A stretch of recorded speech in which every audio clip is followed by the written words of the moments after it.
ఇచ్ఛ, ఆశ, ఆపేక్ష, ఆకాంక్ష వీటి ఆలంబనతోనే మానవ జీవితం కొనసాగుతుంటుంది కాదా? ఎవరైనా మిమ్మల్ని ప్రశ్నించారనుకోండి, మీరెవరు అని. దానికి మీ సమాధానం ఎలా ఉంటుంది? మీరే ఆలోచించండి.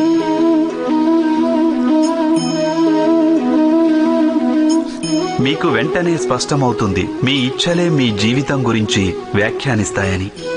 ఆశించింది పొందాక లభించే సఫలత లేదా దానిని కోల్పోయాక మిగిలే విఫలత, ఇదే మీ అస్తిత్వం. కొందరి జీవితాలు ఎలా ఉంటాయంటే వాళ్ళు లోపల కృంగి కృషించిపోతుంటారు. ఎందుకంటే వాళ్ళు తమ ఇచ్ఛలని చంపుకోలేకపోతారు. ఇచ్ఛలు వాళ్ళని ఎలా నిర్దేశిస్తాయంటే మృగతృష్ణ కోసం మృగాల్లా పరుగులు తీస్తుంటారు.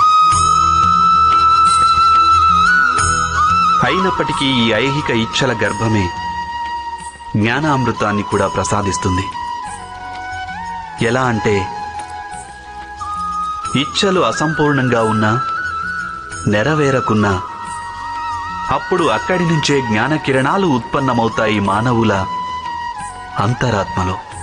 కాదు, ఈ కథలో ఉన్నది కేవలం ఇచ్ఛల నడుమ సంఘర్షణ కాదు, హృదయాల్లోని ఆకాంక్షల వైరుధ్యం ద్వారా ఉత్పన్నమయ్యే భయానక రక్తపాతమూ కాదు. ఈ కథాసారం గాఢాంధకారమైన గర్భం నుంచి ఉదయిస్తున్న జ్ఞానజ్యోతి. నేను వసుదేవ సుతుడను.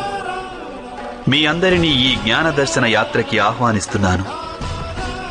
ఇందులో జీవన మర్మం తెలుస్తుంది, మానవ ధర్మమేమిటో తెలుస్తుంది, బురదలో నుంచి లేచి కమలమై వికసించే మార్గం తెలుస్తుంది. ఇక ఈ యాత్ర పేరు మహాభారతం.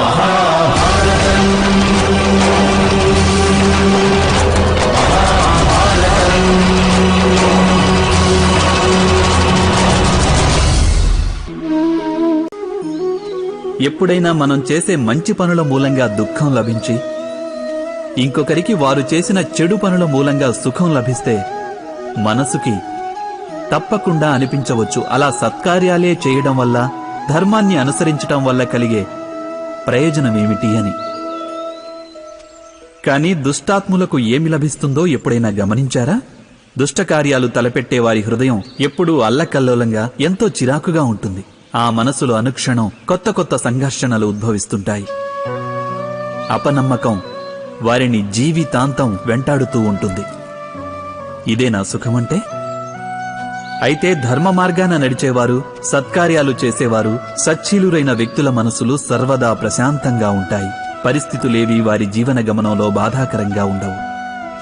సమాజంలో గౌరవ మర్యాదలు, మనసుకి సంతోషం లభిస్తాయి వారికి.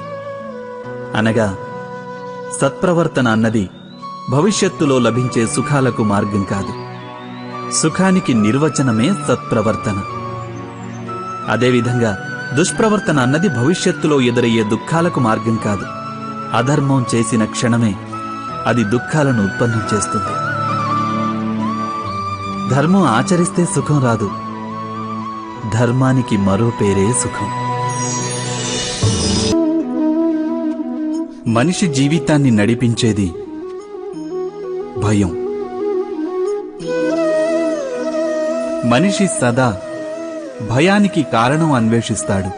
జీవిత గమనంలో మనం ఎంచుకునే మార్గాలు, ఆ మార్గాలను కూడా మనం భయం కారణంగానే ఎంచుకుంటాం.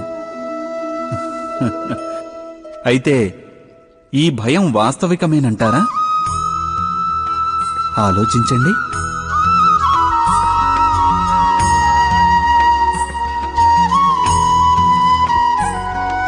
భవిష్యత్తులో తనకు ఏదైనా ఆపద వస్తుందన్న అనుమానమే భయం. కానీ భవిష్యత్తును నిర్దేశించేదెవరు? అది మన చేతుల్లోనో లేక మన ప్రత్యర్థుల చేతుల్లోనో ఉండదు.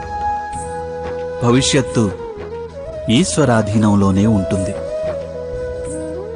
అయితే ఎవరైనా మీకు హాని తలపెట్టాలనుకొని ఏదైనా ప్రణాళిక వేసుకుంటే వారి వల్ల వాస్తవంగా హాని జరుగుతుందని చెప్పగలరా?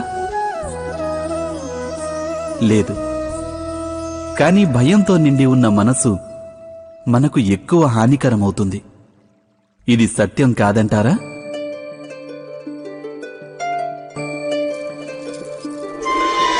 విపత్కర పరిస్థితిలో భయావహ హృదయం అనుచిత నిర్ణయాలు తీసుకుంటుంది. అది విపత్తును అధిక బాధాకరం చేస్తుంది. కానీ విశ్వాసంతో నిండిన హృదయం విపత్కర పరిస్థితిని కూడా సులువుగా అధిగమించగలదు. అనగా ఏ కారణం వల్ల మనిషి తన హృదయంలో భయానికి స్థానం ఇస్తాడో భయం సరిగ్గా దానికి విరుద్ధమైన ఫలితాన్నిస్తుంది. ఇది సత్యం కాదంటారా?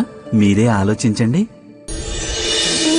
ఎప్పుడైనా ఒకరి కోరికకు ఆశకు భంగం కలిగితే అప్పుడు వారి హృదయం క్రోధంతో నిండిపోతుంది. తన నిరాశకు బాధకు కారణమైన ఆ వ్యక్తిని తాను దండించే ప్రయత్నం చేస్తాడు. మరైతే ఇలా మన కోరికకు ఆశకు భంగం కలగడం అన్నది సదా ఇంకొకరి అపరాధమే అవుతుందా? కోరికలు సఫలం కాకపోవటానికి కారణాలు అనేకం ఉంటాయి. కొన్ని కోరికలు అనుకోని విధంగా సఫలం కాకుంటే ఇక కొన్నిటికి విధి కారణం కావచ్చు. అయినా అప్పుడప్పుడు కోరికల స్వరూపమే ఎలా ఉంటుందంటే అవి సఫలం కాలేనివై ఉంటాయి. మరి పరిస్థితుల్ని విచారించకుండా ఇంకొకరిని అపరాధిని తప్పు పట్టడం న్యాయం కాదు, ప్రతీకారమవుతుంది. న్యాయానికి ఆధారమైనది దయ, కరుణ. అలాగే ప్రతీకారానికి ఆధారం క్రోధం, అహంకారం. అనగా హృదయంలో కరుణను ధారణ చేయకుండా ఇంకొకరి అపరాధం గురించి న్యాయ విచారణ చేయడం, దానికి వారిని దండించడం పూర్తిగా ధర్మవిరుద్ధం కాదా? మీరే ఆలోచించండి.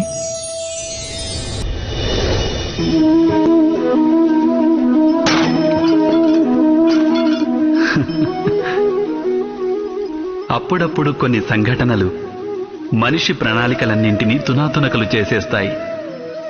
దాంతో మనిషి ఆ దురదృష్టానికి తన జీవితంలో కీలక స్థానమిస్తాడు.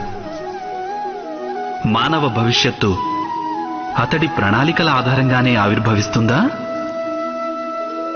కాదు.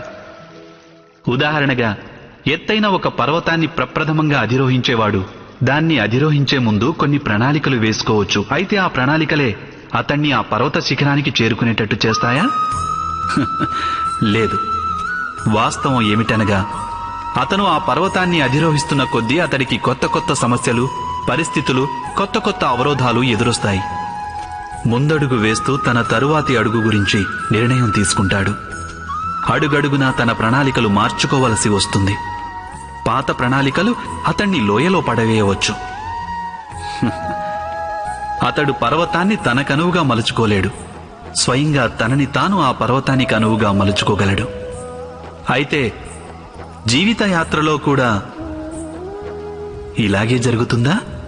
మనిషి తన జీవితంలో ఎదుర్కొనే కేవలం ఒక్క అవరోధాన్నే, ఒక్క సమస్యనే తన జీవితానికి కేంద్ర బిందువు అనుకొని తన జీవిత గతిని నిరోధిస్తే అతడికి జీవితంలో సాఫల్యం లభించదు. అలాగే అతడికి సుఖశాంతులు కూడా లభించవు. అనగా జీవితాన్ని తనకనువుగా మార్చుకునే బదులు స్వయంగా తనని తాను జీవితానికి అనువుగా మార్చుకోవడమే సాఫల్యానికి, సౌఖ్యానికి సమగ్రమైన మార్గం కాదంటారా? మీరే ఆలోచించండి.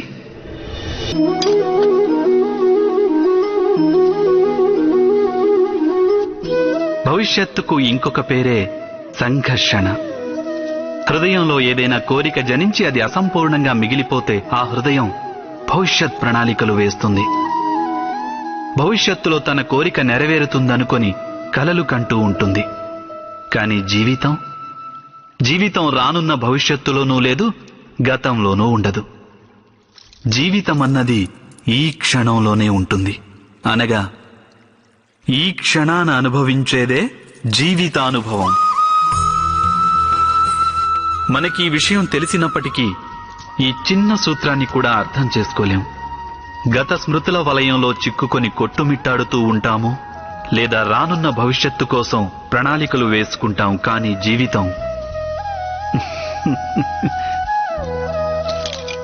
జీవితం గడిచిపోతుంది. ఈ సత్యం మన మనస్సులో నాటుకుపోవాలి. మనం భవిష్యత్తును చూడనూలేం, రానున్న భవిష్యత్తును నిర్మించనూలేం. మనం కేవలం ధైర్య సాహసాలతో భవిష్యత్తును ఆలింగనం చేసుకోగలం. స్వాగతం పలుకగలం ఆ భవిష్యత్తుకు. అలా చేస్తే జీవితంలోని ప్రతి క్షణం చైతన్యంతో నిండిపోదా? మీరే ఆలోచించండి. ఈ సృష్టి ఆరంభం నుంచే మనుషులను ఒక ప్రశ్న కలవరపెడుతోంది. తమ అనుబంధాల వలన ఎక్కువ పాలు సుఖం, అతి తక్కువ పాలు దుఃఖం ఏ విధంగా పొందగలమా అని. ఈ లోకంలో మీకున్న అనుబంధాలన్నీ మీకు సంపూర్ణ సంతోషాన్ని ఇస్తున్నాయా? మీరే ఆలోచించండి. మనిషి జీవితం అనుబంధాలపై ఆధారపడుతుంది. వారి భద్రతాభావం కూడా అనుబంధాలపైనే ఆధారపడుతుంది. ఈ కారణంగానే మీ జీవితంలో సుఖ సంతోషాలకు ఆధారం పూర్తిగా అనుబంధాలే. అలా అయినప్పటికీ మీకు ఈ అనుబంధాల మూలంగా అత్యధికంగా దుఃఖం ఎందుకు ప్రాప్తిస్తున్నది? సదా అలా సంఘర్షణలు సైతం అనుబంధాల మూలంగానే ఎందుకు ఉత్పన్నమవుతుంటాయి? ఎప్పుడైనా ఆలోచించారా? ఎవరైనా ఒక వ్యక్తి మరో వ్యక్తి ఆలోచనల్ని కానీ పనుల్ని కానీ స్వీకరించలేనప్పుడు అతను ఆ వ్యక్తిలో మార్పు తీసుకురావాలని ప్రయత్నం చేస్తాడు. అందుకే సంఘర్షణ మొదలవుతుంది. అనగా తిరస్కారం ఎంత ఎక్కువవుతుందో సంఘర్షణ అంత అధికమవుతుంది. అలాగే ఆమోదం అధికమైతే ఆనందం కూడా అధికంగా ఉంటుంది. ఇది వాస్తవం కాదంటారా? ఓ మనిషి స్వయంగా తన అపేక్షలపై అంకుశం పెట్టి తన అంతరంగాన్ని పరిశీలించి ఇంకెవరో వ్యక్తిలో మార్పు తీసుకొచ్చే ప్రయత్నం మాని స్వయంగా తన ఎదలో పరివర్తన తీసుకొచ్చే ప్రయత్నం చేస్తే అతనికి అనుబంధాల మూలంగా సంతోషాన్ని పొందడం అంత కఠినం కాదుగా. అనగా ఆమోదమే మన అనుబంధాలకు నిర్వచనం కాదంటారా? మీరే ఆలోచించండి.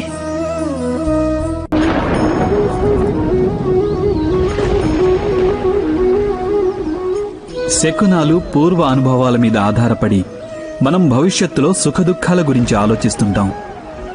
భవిష్యత్తులో దుఃఖ కారణాన్ని నివారించడానికి మనం ఈరోజు ప్రణాళికలు వేసుకుంటాం. అయితే రానున్న కష్టాలను ఈరోజు నిర్మూలించడం వల్ల మనం పొందేది లాభమా లేక పొందేది నష్టమా? మనలో ఎప్పుడూ ఈ ప్రశ్న ఉదయించదు. యథార్థం చెప్పాలంటే సమస్యలు వాటి పరిష్కారం ఏకకాలంలో ఉద్భవిస్తాయి. వ్యక్తికైనా సరే, అలాగే ఈ సృష్టికైనా సరే. కాదా? మీరు మీ గత జీవితాన్ని గుర్తు చేసుకోండి, చరిత్రనే చూడండి. సమస్య ఉత్పన్నమయ్యే ప్రతి ఒక్క సందర్భంలోనూ ఆ సమస్యను పరిష్కరించగలిగే శక్తి ఉత్పన్నమవుతుందని తెలుస్తుంది. ఈ శక్తే సృష్టిని నడిపిస్తుంది. యథార్థానికి సమస్యలే శక్తి ఉద్భవించడానికి కారణాలవుతాయి.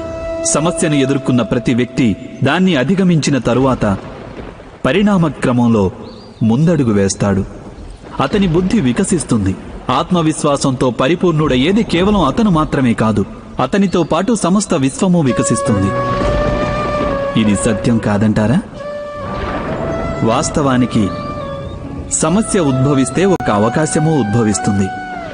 మనలో మార్పు తెచ్చుకునే అవకాశం, మన ఆలోచనల్లో పరిణతి తెచ్చుకునే అవకాశం, మన ఆత్మను శక్తివంతంగానూ జ్ఞానభాండంగానూ మార్చుకునే అవకాశం. దీనిని ఉపయోగించుకున్న వారికి ఎటువంటి సమస్యలు ఉండవు. కానీ ఉపయోగించుకొని వారికి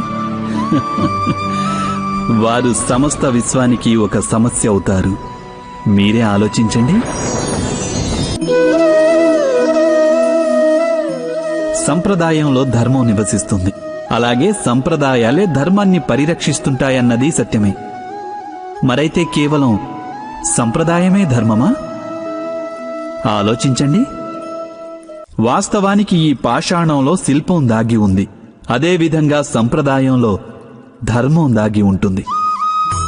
పాషాణంలో శిల్పం ఉంది, కాని పాషాణమే శిల్పం కాదు.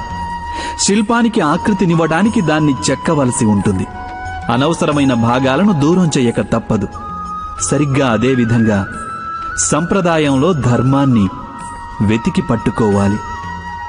అది ఎలాగంటే, ఇంద్రపూజ అనే సంప్రదాయానికి దూరమై గోవర్ధన పూజ అనే ధర్మాన్ని అనుసరించకపోతే యాదవులకు తమ ముక్తి మార్గము లభించుండేది కాదు. అనగా సంప్రదాయాన్ని పూర్తిగా విడనాడేవారు ధర్మానికి దూరమవుతుంటారు. అలాగే సంప్రదాయాన్ని గుడ్డిగా అనుసరించే వారికి కూడా ధర్మ మార్గం ప్రాప్తించడం దుర్లభం. హంసకు నీరక్షీర న్యాయం తెలుసు అంటారు. పాలలో కలిసిన నీటిని వేరు చేసి కేవలం పాలనే గ్రహిస్తుంది హంస. అయితే సరైన ధర్మాన్ని తెలుసుకోవాలంటే హృదయంలో జ్ఞానం వల్ల ప్రాప్తించిన వివేకం అవసరం కాదంటారా? ఇక అటువంటి వివేకం లేనప్పుడు దేనినైతే ధర్మమని నమ్ముతారో అది వాస్తవంగా ధర్మం కాకపోవచ్చు. ఇది కూడా సంభవమేగా? మీరే ఆలోచించండి.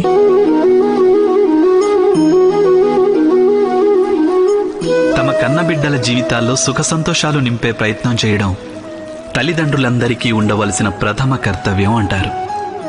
ఎవరైతే మీ వల్ల ఈ లోకంలోకొచ్చారో వారి కర్మల ఫలితంతో భవిష్యత్ తరాలకి మీ గురించి కూడా తెలుస్తుంది. అందుకే వారి సుఖ సంతోషాల కోసం ప్రణాళికలు వేయడం కంటే ఉత్తమమైనది ఇంకేముంటుంది? అయితే సుఖం ఇంకా భద్రత, ఈ రెండు మానవుల కర్మ ఫలితాలు కావంటారా?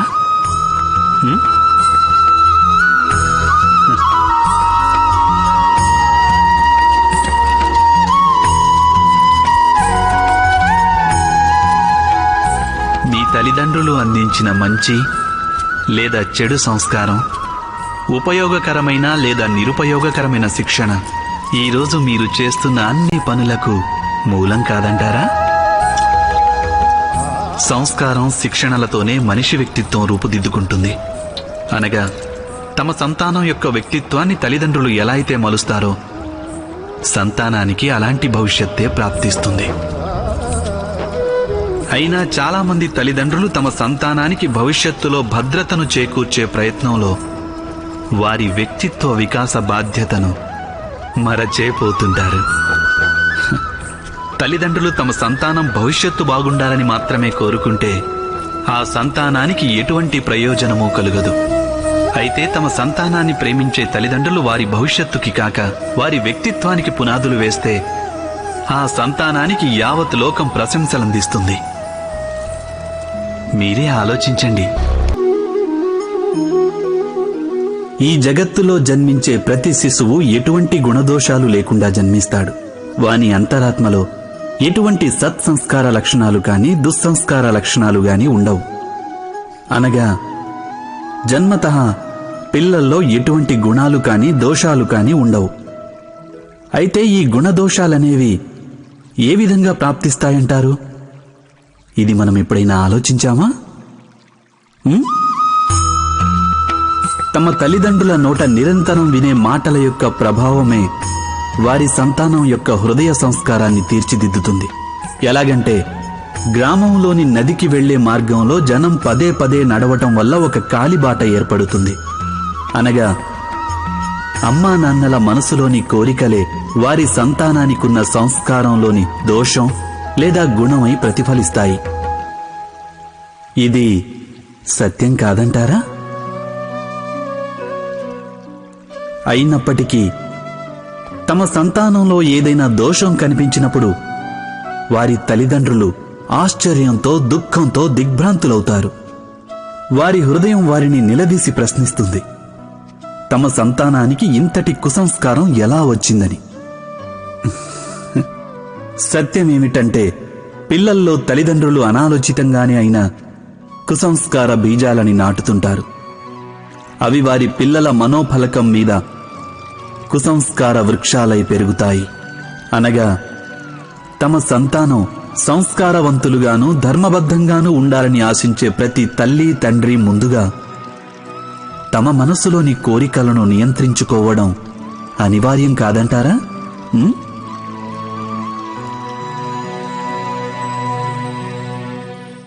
ప్రతి తల్లి తండ్రి ఈ విషయం గురించి అవశ్యం ఆలోచించాలి.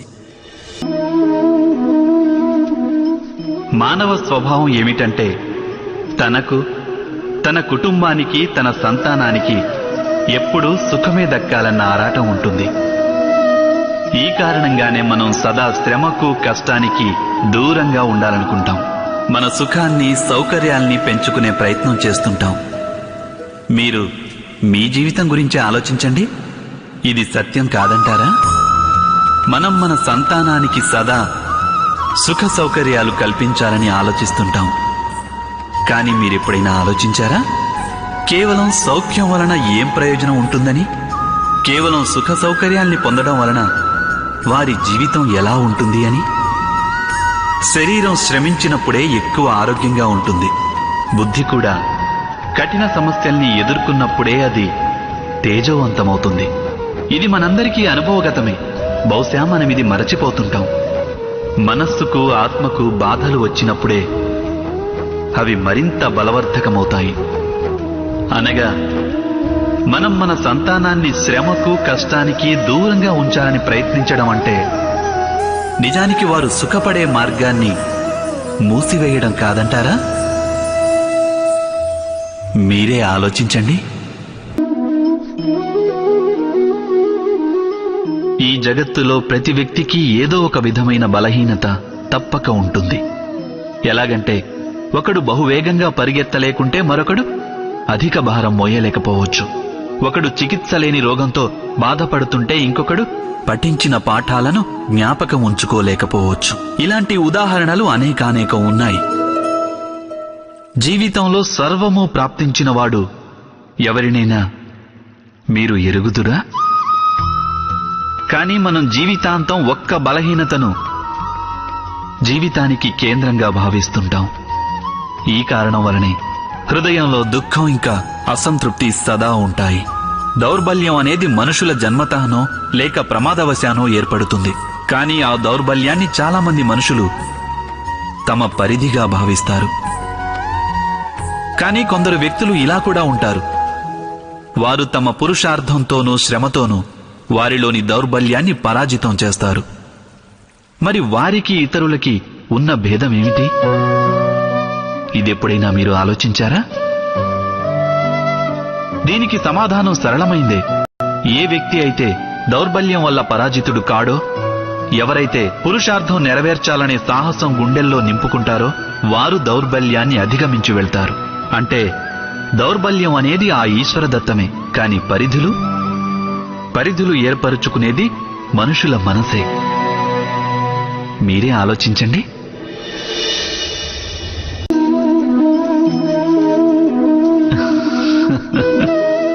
మానవుల అన్ని సంబంధాలకు ఆధారం అపేక్ష.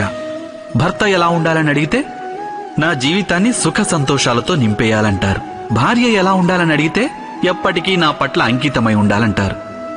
సంతానం ఎలా ఉండాలంటే తమకు సేవ చేయాలని తమ ఆదేశాలు పాటించాలి అంటారు.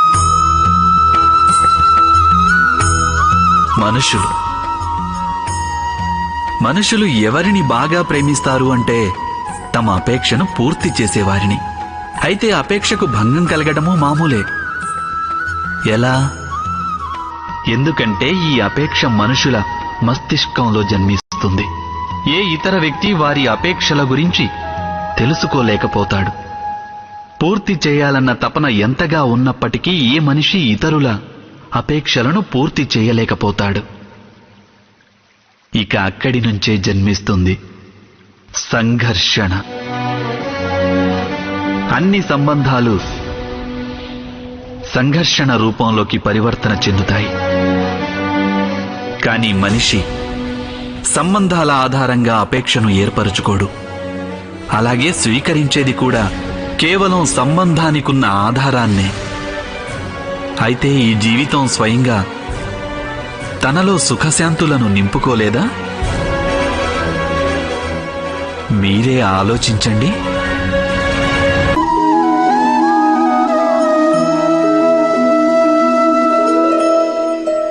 భవిష్యత్తును దృష్టిలో ఉంచుకొని అందరూ నేడు నిర్ణయాలు తీసుకుంటారు. భవిష్యత్తులో సుఖపడాలి, భవిష్యత్తు సురక్షితం కావాలి అనుకొని వాటికి నిర్ణయాలు ఈరోజు తీసుకునే ప్రయత్నం చేస్తుంటారు.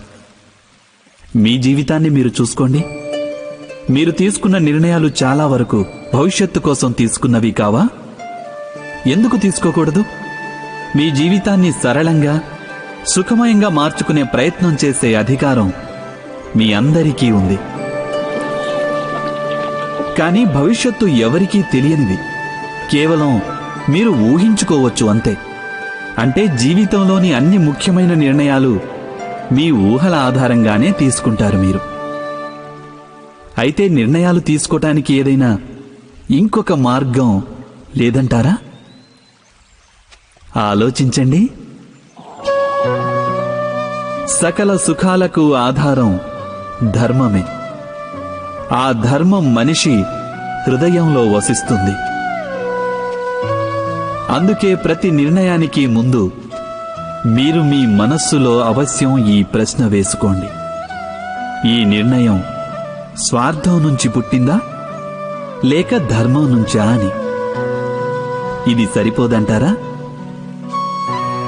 భవిష్యత్తుకు మారుగా ధర్మం గురించి ఆలోచించడం వలన భవిష్యత్తు అధిక సుఖమయం కాదంటారా? మీరే ఆలోచించండి.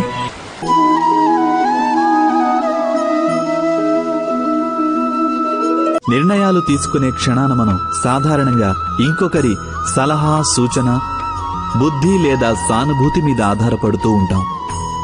అలాగే మన భవిష్యత్ జీవితం మనం ఈరోజు తీసుకునే నిర్ణయంపై ఆధారపడి ఉంటుంది. అయితే ఇక మన భవిష్యత్తు ఎవరో అన్యుల సానుభూతి, ఎవరో అన్యుల సలహాల పర్యవసానమేనా? అలాగే మానవ జీవితం ఎవరో అన్యుల బుద్ధి యొక్క పరిణామమేనా? ఈ విషయం మనం ఎప్పుడైనా ఆలోచించామా? ఇది మనందరికీ తెలిసిందే కదా. ఒకే పరిస్థితిలో వేరువేరు వ్యక్తులు వేర్వేరుగా ఆలోచిస్తుంటారు. దేవాలయంలో నిలబడ్డ భక్తుడు దానం చెయ్యాలనుకుంటాడు. కానీ ఒక దొంగ అవకాశం దొరికితే దేవుడి నగలు దొంగిలించాలి అనుకుంటాడు. మనసులో ధర్మమున్నవారు ధర్మబద్ధమైన సలహా ఇస్తారు. ఇక మనసులో అధర్మం ఉన్నవారు అధర్మ మార్గం చూపిస్తారు. ధర్మబద్ధమైన సలహా స్వీకరించినప్పుడే మనిషికి సుఖశాంతులు లభిస్తాయి. కానీ ధర్మబద్ధమైన సలహాలు స్వీకరించి ఆచరించాలంటే ఏ వ్యక్తికైనా మనసులో ధర్మం ఉండాలి. అనగా ఇతరుల నుంచి సూచనలు కానీ సలహాలు కానీ స్వీకరించే ముందు మీ హృదయాలలో ధర్మాన్ని ప్రతిష్ఠించుకోవాలి. ఇది యథార్థం కాదా? మీరే ఆలోచించండి.